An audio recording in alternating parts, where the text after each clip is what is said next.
بسم اللہ الرحمن الرحیم.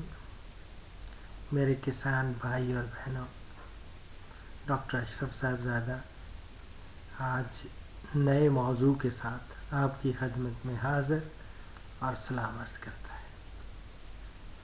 آج کا موضوع ہے دودھیل جانور، یعنی دودھ دینے والے مویشی، ان کی دیکھ بھال. یاد رکھیں، جانوروں کی دیکھ بھال اور پرورش اگر جدید طریقوں سے کی جائے اور انہیں متوازن خوراک ضرورت کے مطابق فراہم کی جائے تو پیداوار میں خاطر خواہ اضافہ ہوتا ہے. دودھیل جانوروں کے ساتھ نرمی سے پیش آنا چاہیے.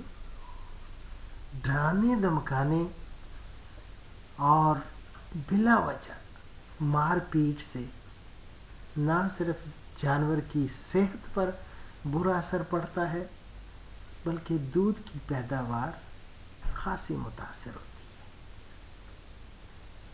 جانور کے لیے ورزش بہت ضروری ہے. اس کے لیے اگر چراگاہ مہیا ہو، میسر ہو تو چراگاہ میں لے جائے اور اس کو ایسے جانوروں، دودھیل جانوروں کو ان کی چہل قدمی ضرور کرائے. اس سے خاصا دودھ کے پیداوار میں اثر پڑتا ہے. چلنے پھرنے کا موقع یعنی میسر ہونا ضروری ہے. اور دودھیل جانوروں کو گرمی اور سردی دونوں کی شدت سے محفوظ رکھنا چاہیے. گرمیوں میں ہو سکے تو سایہ دار درخت ان کے نیچے باندھنا چاہیے یا ٹھنڈی جگہ پہ. خصوصاً میں نے دیکھا ہے کہ ہمارے دوغلی اقسام کی گائے، یہ خواہ فریزین ہو، جرسی ہو، اگر تو پیور ہیں تو ان کو تو میں سمجھتا ہوں بہت زیادہ گرمی سے متاثر ہوتی ہیں، گرمی سے ہانپتی ہیں. اور ایسی گائیں ان کو بڑے خصوصی ان کے لیے انتظامات کرنے چاہیے. کہ یہ ہو سکے تو ڈیزرٹ کولر لگائیں، پنکھے لگائیں تاکہ وہ گرمی کی شدت کو زیادہ اس سے متاثر ہو کے دودھ بالکل ہی کم نہ کر دیں. اس کے علاوہ یہ تو گرمیوں میں ہو گیا. سردیوں میں گرمیوں میں ایک اور بات کر لوں کہ دودھیل جانوروں کو خصوصاً نہلانا چاہیے. بھینسوں کو اگر ہو سکے تو شدید گرمی میں 4 دفعہ نہلائیں دن میں، اور گائے کو 2 دفعہ نہلائیں. اس سے آپ دیکھیں گے کہ دودھ کی پیداوار میں خوشگوار اس کا اثر ہوگا.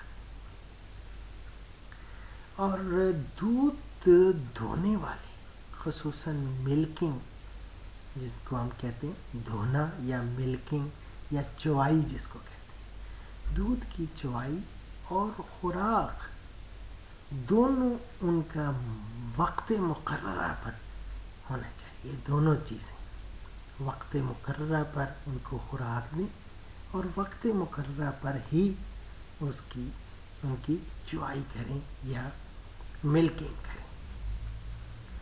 اور بار بار جگہ بدلنے سے بھی دودھ کی پیداوار متاثر ہوتی ہے.